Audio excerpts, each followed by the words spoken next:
주일은 예수 그리스도께서 부활하신 날입니다. 그리고 오늘은 좀 더 특별한 날입니다. 오늘 7월 6일은 체코의 종교개혁자인 얀 후스가 순교한 날입니다. 종교개혁이 일어나기 전 약 100년 전, 그리고 지금으로부터 약 700년 전 1415년 7월 6일 체코의 종교개혁자인 이 얀 후스는 심한 고문을 당하고 새 사실에 묶인 채 화형을 당한 날입니다. 이 얀 후스가 고난을 받는 모습을 보게 되면 예수님께서 십자가를 지시기 전에 당했던 모습과 아주 흡사합니다. 예수님께서 홍포의 옷을 입고 벗기고 조롱한 것처럼 이 얀 후스도 사람들이 사제복을 입혔다 벗기고, 또 이 얀 후스의 머리에는 무슨 글이 써 있냐면은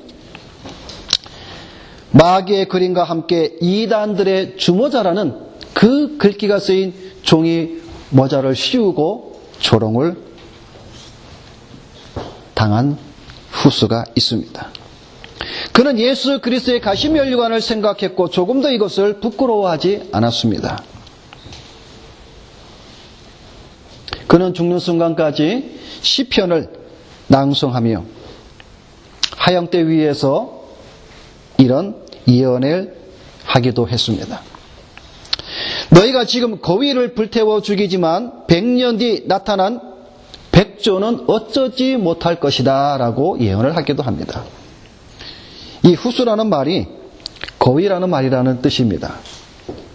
그러니까 자기가 지금 죽지만 앞으로 100년 후에 백조가 나타나서, 다시 말해서 루터, 물론 이 후스는 그가 루터인지는 모르지만 그러나 한 백조가 나타나서 이 개혁의 불길을 어쩌지 못할 것이다, 그런 예언을 하기도 했습니다. 종교개혁이 일어나기 전 100년 전에 이 얀 후스는 종교개혁의 불씨를 지폈던 사람이죠. 이렇게 오늘날 우리에게 피를 흘리기까지 참된 신앙의 유산을 물려주었는데, 우리는 이 참된 신앙의 유산을 잘 보존하고 우리 후대들에게, 특히나 우리 이렇게 예배 드리는 우리 청년들, 우리 학생들, 특히 우리 어린이들에게 우리들이 잘 전하는 성도들이 되어야 되겠습니다. 오늘 요한복음 본문의 6장은 5장에서 유대인들과의 논쟁으로 말미암아 전면적인 충돌이 일어나자 이를 피하기 위해서 예수님께서 잠시 예루살렘을 벗어나 갈릴리로 가신 행적에 대해서 기록을 하고 있습니다. 5장을 보면 지난주 우리가 말씀을 본 것처럼 성부 하나님의 증거와 세례 요한의 증거와 성경의 증거와 예수님의 이적을 통한 증거로 말미암아 그리스도 자신의 증거, 다시 말해서 하나님과 나오는 하나임을 공식으로 선포하는 말씀을 우리가 보았습니다.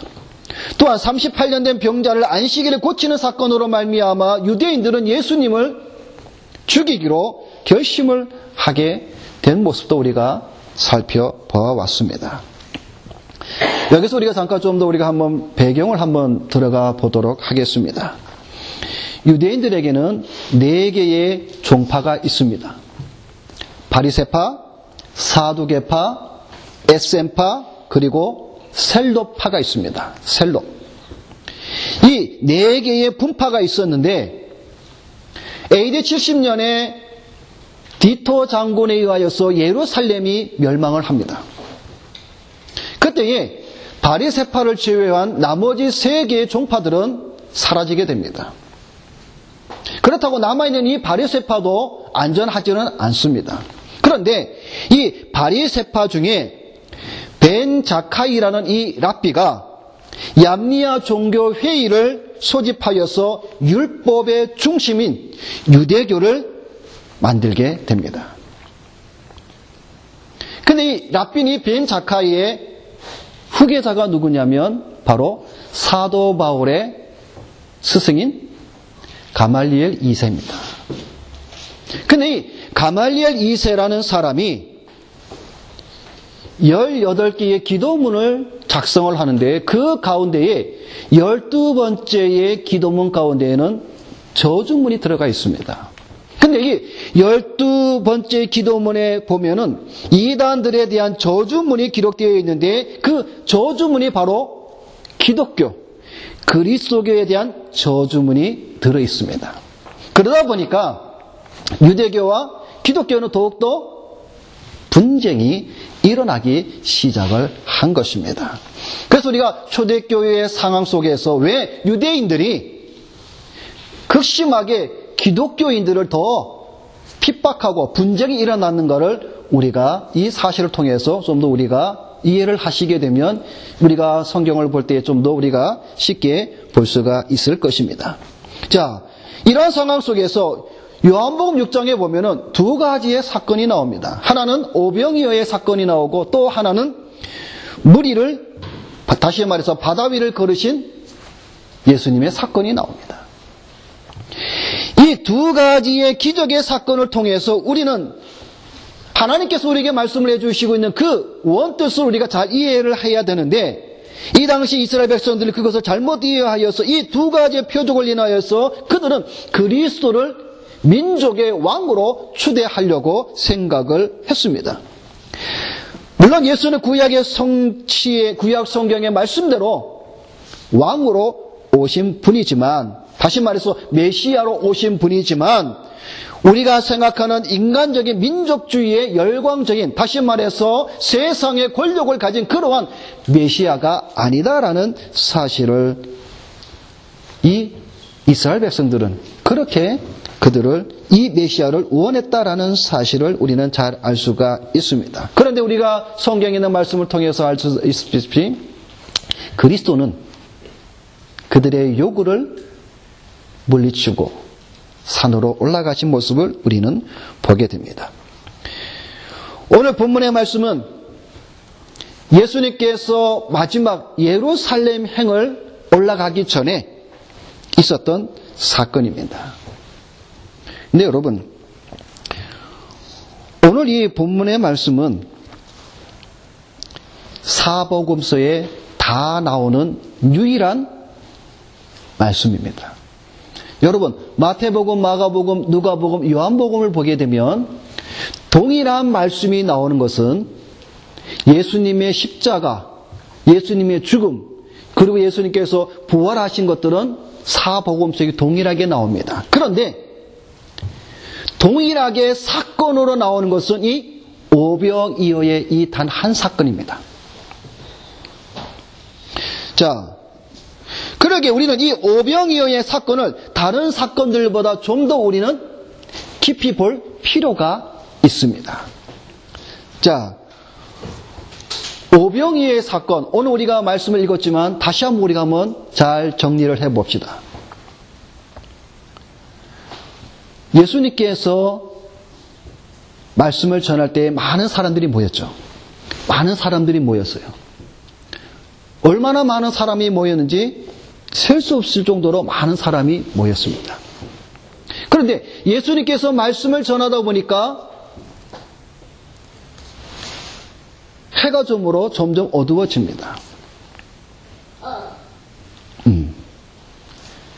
그런데 이 사람들을 그냥 돌려보내자니 그들이 집으로 돌아가다가 허기가 져서 어려울 그러한 상황을 보시고 예수님께서 제자들에게, 저들에게 먹을 것을 주라고 합니다. 그런데 오늘 성경에 보니까 빌립은 예수님, 이 많은 사람을 우리가 먹을 것을 주려고 하면 200데나리온의 돈이 필요합니다라고 말을 합니다.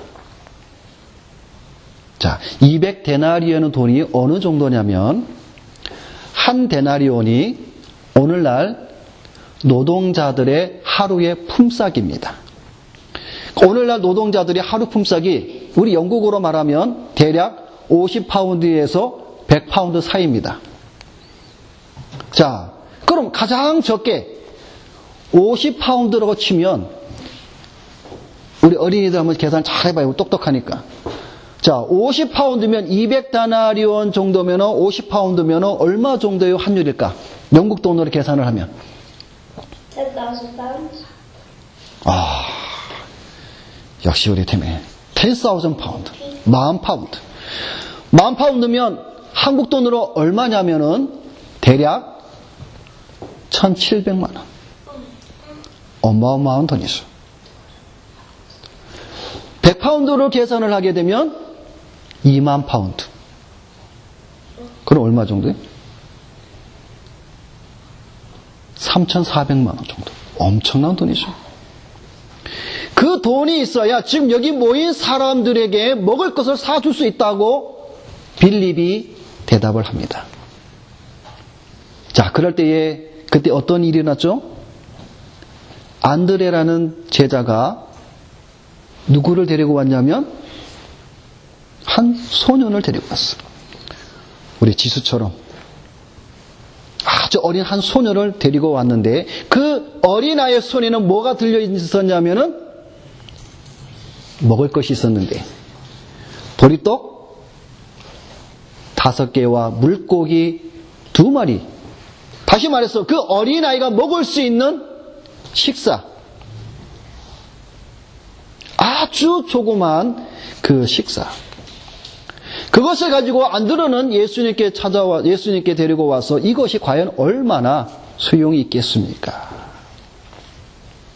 자, 근데 여러분, 이 말씀이 사복음서에 동일하게 나오는데 마태, 마가, 누가 복음을 보게 되면 거기에 보면 오늘 이 요한복음에 나오는 말씀처럼 아주 상세하게 나오진 않아요. 마태, 마가, 누가 복음을 보게 되면 아주 단순하게 나옵니다.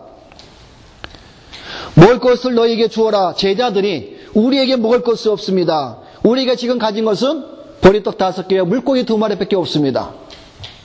그것을 가지고 예수님이 축사하시사 이 세 복음은 동일하게 이렇게 말씀을 합니다. 그런데 오늘 요한복음에 보면은 아주 자세하게 빌립도 나오고 안드레도 나오고 한 소년이 나오고 전후 사정을 다 설명을 해주고 있습니다.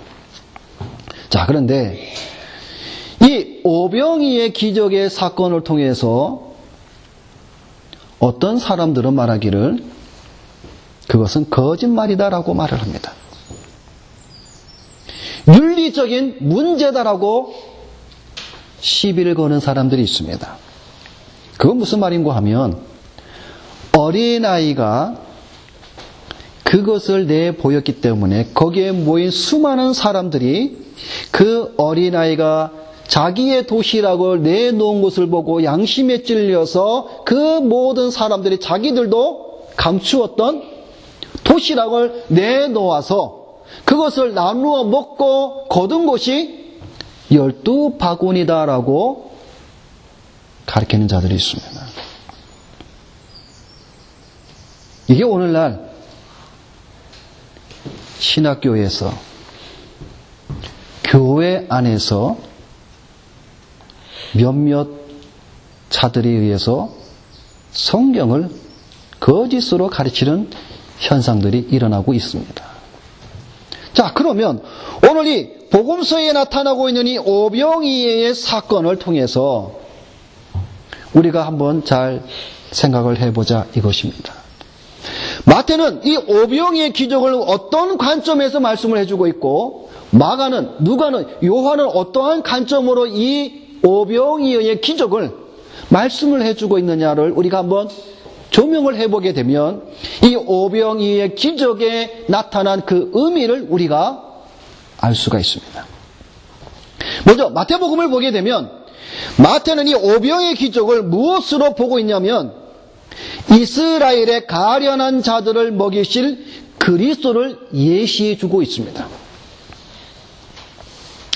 마가는 어떠한 관점으로 보고 있냐면 하나님의 종의 임무가 무엇인지를, 다시 말해서 굶주린 자에게 생명의 빵을 떼어주는 것이 종의 임무임을 보여주는 것입니다. 누가는 어떤 관점으로 이 사건을 보고 있냐면 모든 사람의 필요를 충족시키기에 족한 그리스도의 능력을 보여주고 있습니다. 요한은 그리스도는 하나님의 백성의 양식임을 예시해주고 있다는 것이죠. 자, 여러분, 이 마태, 마가, 누가, 요한이 지금 이 오병이의 기적의 사건을 어떤 관점으로 보고 있는 걸 여러분 잘 머리에 두시고 우리가 말씀을 한번 계속 보도록 하겠습니다.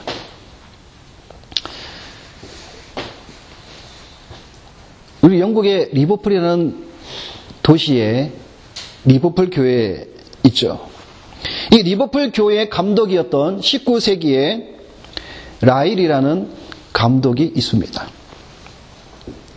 이 라일이라는 감독이 이 오병이어의 사건을 어떻게 설명하고 있는지를 제가 잠깐 말씀을 드리겠습니다.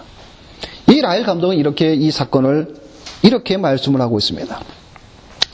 예수님께서 행하신 모든 역사들 가운데서 이 오병이어의 기적은 가장 공견하게 행하신 것이며 가장 많은 증인들 앞에서 행하신 것이다. 무슨 말인가 하면 여러분 우리가 복음서를 읽어보게 되면 예수님께서 기적을 일으킨 사건을 보게 되면 개인적으로 또는 소수의 사람들이 모인 곳에서 예수님은 기적을 일으켰습니다. 그런데 이 오병이어의 기적은 예수님께서 가장 많은 사람들 앞에, 오늘 우리가 성경에 보면 이 기적을 맛본 사람이 남자만 5,000명이더라.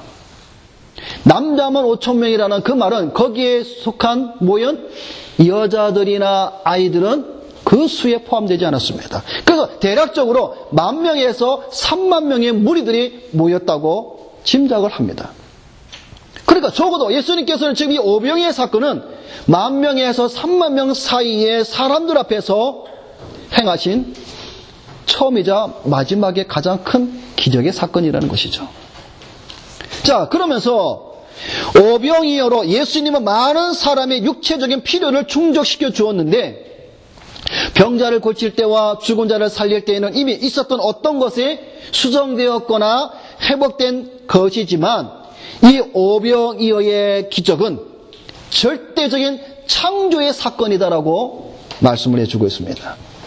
그런데 더 나아가서 이 라일 감독은 뭐와 또 연결을 시키냐면 이것은 또 하나의 다른 이적과 유사하다라고 설명을 하면서 그의 첫 번째 기적인 가나의 혼인잔치를 끄집어옵니다.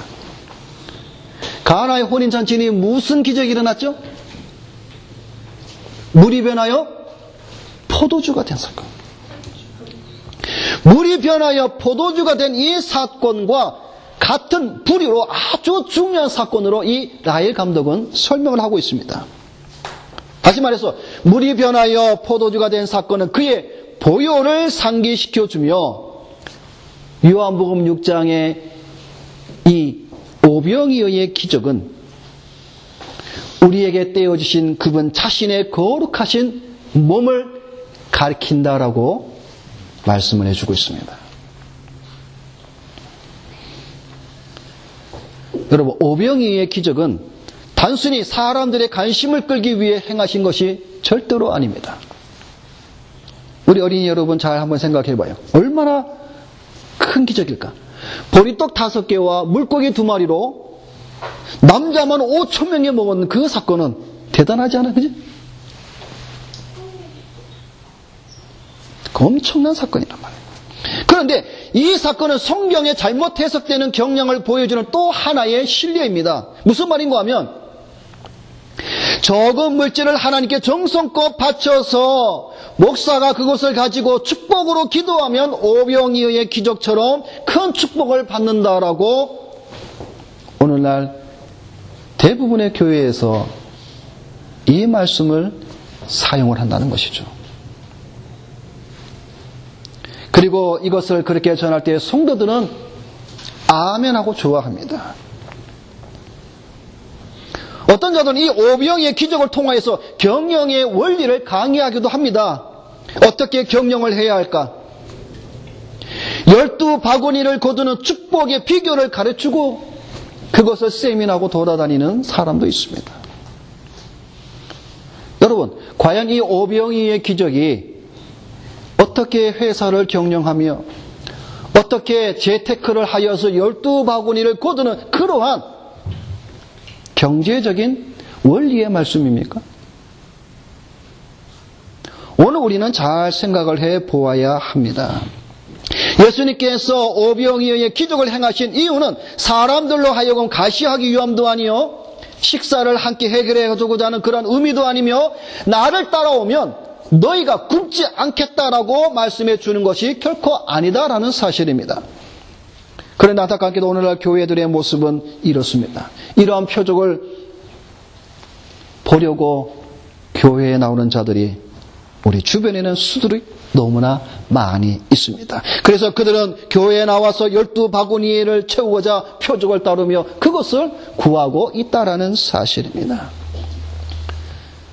자, 그러면 이제 우리가 이 오병이어의 기적의 사건이 우리에게 주는 참된 의미가 무엇인가를 우리가 한번 돌아가 봅시다.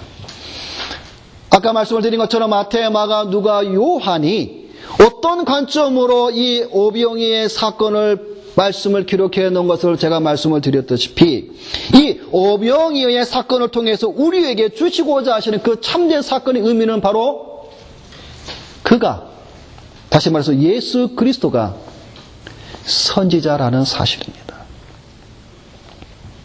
이 오병이어의 기적의 사건은 그리스도가 선지자임을 밝히 보여주고 있는 말씀이라는 겁니다.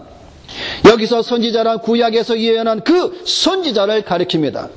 신명기 18장 15절에 보면 내 하나님 여호와께서 너희 중 내 형제 중에서 나와 같은 선지자 하나를 너를 위하여 일으키시리니 너희는 그를 들을지이다. 분명 이 말씀은 1차적으로는 선지자 제도에 관한 약속입니다. 모세가 죽은 후에도 계속해서 이스라엘 백성 중에는 일어날 하나님의 모든 선지자들을 가리키지만 궁극적으로는 메시아에 대한 예언으로 마치 모세가 이스라엘의 선지자, 제사장 그리고 왕이었던 것처럼 온 인류의 유일한 대제사장이며 영원한 왕이시며 참 선지자이신 예수 그리스도를 가리키는 말씀이라는 것입니다. 오늘 본문 요한복음 6장 15절에도 그 사람들이 예수의 행하신 이 표적을 보고 말하되 이는 참으로 세상에 오실 그 선지자라. 선지자임을 깨닫게 하려는 것입니다. 우리는 여기서 그리스도의 삼중직 가운데 하나인 선지자직에 대해서 알아야 한다는 사실입니다. 그리스도가 무슨 말입니까, 여러분? 그리스도라는 말은 기름 부음을 받은 자라는 뜻입니다. 구약에는 우리가 잘 알다시피 이 기름 부음을 받을 수 있는 직책은 선지자와 제사장직과 왕입니다. 하나님의 보내심을 입은 구원자 예수는 기름 부음을 받은 자로서 선지자, 제사장, 왕이시라는 것을 우리에게 말씀을 해주고 있습니다. 여러분 누가복음 4장과 이사야서 61장을 서로 비교해 보면 이런 말씀이 있습니다. 주의 성령이 내게 임하셨으니 이는 가난한 자에게 복음을 전하게 하시려고 내게 기름을 부으시고 나를 보내사 포로된 자에게 자유를, 눈먼 자에게 다시 보게 함을 전파하며 눌린 자를 자유롭게 하고 주의 은혜의 해를 전파하게 하려 하심이라. 가난한 자들에게 복음을 전하게 하시려고 그리스도가 선지자로서 구약에 예언된 그 선지자로서 그 표적을 나타내는 것이 바로 오병이어의 기적. 다시 말해서 그들에게 말씀을 전하는 자로. 선지자의 역할이 무엇입니까? 선지자의 임무는 무엇입니까? 바로 하나님의 말씀을 전하는 겁니다. 하나님의 말씀을 전하는 이 선지자의 표적, 그 선지자의 표적으로 말미암아 이 오병이어의 기적을 통해서 내가 너희들에게 참된 양식, 내가 너희들에게 영원한 생명의 떡, 하나님의 말씀을 전하는 것임을 보여주고 있다는 사실입니다. 그러므로 여러분, 우리는 이 오병이어의 기적을 통해서 우리가 보게 된 것은 이 많은 사람들이 그 갈릴리 언덕 해변 언덕에서 그들에게는 먹을 것이 없었습니다. 그들은 분명히 굶주리고 허기지고 배고픈 상태입니다. 이것이 오늘 우리들의 상태이죠. 오늘 저와 여러분들은 이러한 공고하고 기가를 당하고 배고픔의 상태 속에서 우리의 영혼을 만족시켜 주실 그 양식은 바로 예수 그리스도 선지자직을 오늘 우리에게 말씀을 해주고 있다라는 사실입니다. 광야 같은 오늘 이 시대에 수많은 자들이 영의 양식을 먹지 못해 기가를 당하며 배고파하는 것을 우리는 너무나 잘 압니다. 여러분에게 묻습니다. 여러분의 심령은 배부릅니까? 오늘 우리가 때때로 우리의 심령이 공고하고 허무하고 우리가 배고픈 것은 구약 선지자의 말씀대로 우리가 밥을 못 먹어서 빵을 못 먹어서 우리가 배고픈 것이 절대로 아닙니다. 오늘 우리의 많은 자들이 주의 백성들이 공고한 이유는 주의 말씀을 먹지 못하기 때문입니다. 오늘 많은 양들이 주의 말씀을 먹지 못하는 가장 근본적인 이유는 두 가지가 있습니다. 첫째는 참된 양식을 전하는 목회자들이 없기 때문입니다. 이건 오늘날 우리 목회자들이 분명히 회개해야 될 사항입니다. 오늘 많은 목회자들이 강단에서 양들에게 참된 주의 말씀을 전해야 됨에도 불구하고 다른 복음, 거짓 복음을 통하여서 저들이 영혼이 얼마나 지금 배고파서 굶어 죽어가고 있는지도 알지 못하고 에스겔 선지자의 말씀처럼 자기의 배만 채우는 목회자들이 그들이 있기에 양들이 오늘날 배부르게 먹지 못한다는 사실입니다. 여러분, 오늘 이 오병 기적을 통해서 우리가 한 가지 볼 것이 무엇입니까? 제자들로 하여금 잔디에 앉아서 50명씩 100명씩 앉게 하셨다라는 사실입니다. 여러분, 이 말씀은 여러분 시편 23편의 말씀에 푸른 초장으로 인도하는 그 말씀과 여러분 우리가 한번 생각을 해보아야 됩니다. 참 양은, 건강한 양은 푸른 초장과 잔잔한 물가로 인도함을 받아서 꼴을 먹는 양들의 이름이죠. 오늘날 푸른 초장에 앉아서 참된 하나님의 말씀을 꼴을 먹는 양들이 없습니다. 목회자들이 그 양들을 푸른 초장과 잔잔한 물가로 인도하지 않습니다. 또 하나 오늘날 성도들이 굶주린 이유는 성도들 자신의 책임들이죠. 양들은 참꼴과 양식을 먹어야 되는데 오늘 여러분도 알다시피 오늘날 많은 성도들은 참된 진리의 말씀보다는 거짓된 다른 복음을 너무나 좋아한다는 사실이죠. 이러한 상황 속에서 오늘 우리가 이 오병이의 이 기적을 통해서 우리가 보아야 되는 것은 과연 무엇인가라는 사실이죠. 말씀을 맺겠습니다. 예수 그리스도는 구약에서 예언한 선지자입니다.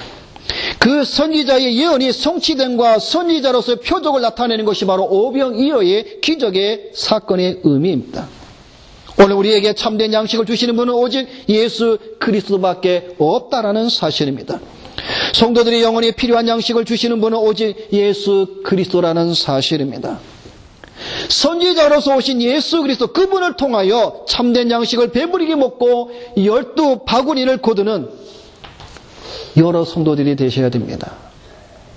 이럴 때 우리가 참된 평안과 안식에 있는 하나님의 복된 자녀라는 사실입니다.